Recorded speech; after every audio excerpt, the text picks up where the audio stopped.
In this video, you're going to learn technical analysis of Bitcoin and Ethereum, where we should open trades, set stop losses, and take profit. And also, we will cover how our previous updates played out. Let's start.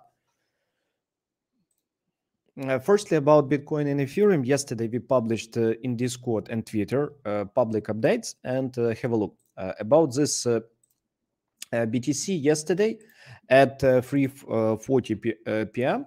I wrote about that BTC is going to make a real low, and here below that low there could be really powerful volume that could be a good entry for us.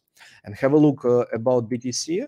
At this moment, you can see that it's exactly did real low as we predicted, and there only were one problem, that significant volume appeared during the night at 1 o'clock. But still, what I suggest at this moment we should do with our beautiful Bitcoin.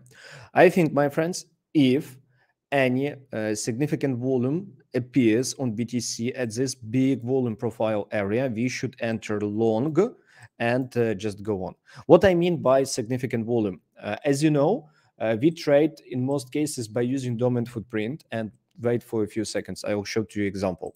Like we shared here in our public Discord, this one.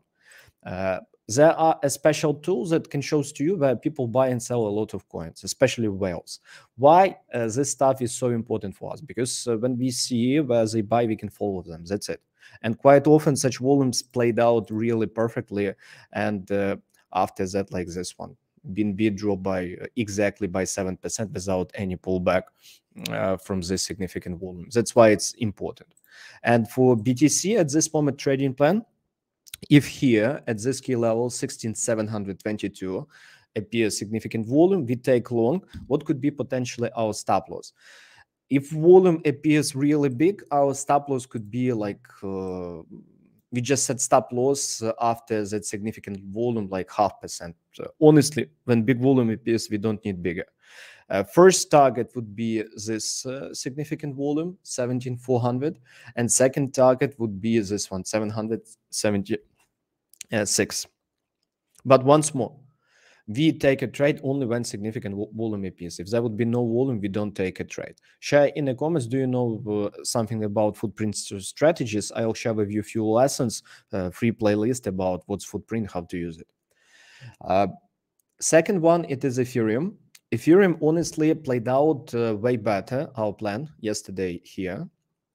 A major reason why Ethereum played out way better, because here I sent this footprint, and really big volume appeared at 1,160. It's really huge for a spot market altogether. This 18,000, 5,000, 7,000, approximately 30,000 of Ethereums. And you can multiply 30,000 by average price. It is $34 million on the spot market someone bought. That's why it's really important. And Ethereum yesterday retested that significant volume and did this beautiful rise. At this moment, what I expect, if any pullback appears on Ethereum, we should take long, and our next goal will be this 1,271, because at this moment here, pay attention on this imbalance. Quite often price really fast moves through such area, and there could be no pullbacks. That's it. Any pullback to this area 1,177, nearly this area, it could be a best place to take long, because at this moment, yes, it's possible to take, but it's way riskier than it was here. That's it. Globally, I think Ethereum could retest this significant volume, and what will be after depends how price will react on that volume. And share in the comments, should I record way often such updates for you with explanation how we use it. And remember to join our Discord channel, because when I will see big volumes on BTC and ETH, I will share it with you entirely for free, and we will trade it together. Thank you for your time. See you.